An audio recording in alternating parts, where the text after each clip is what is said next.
Hintay na kasi kami ng doktor niya kanina pa eh. Meron siyang routine vaccination. Alam mo, hindi naman natakot si Diwata kasi practice na kami. Diba Diwata, kaya mo na? Diba? Brave girl na ang ako.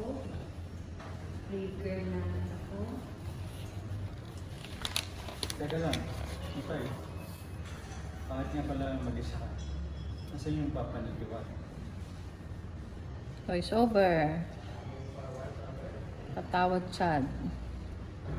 Patawad sa mga nagawa ko sa'yo. Patawad at hindi mo pwedeng malaman na si Diwata ay anak mo.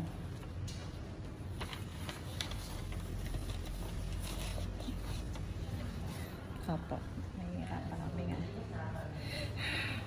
Mama, hindi ako makahinga. Diwata! Diwata! Diwata! Ano? Nurse!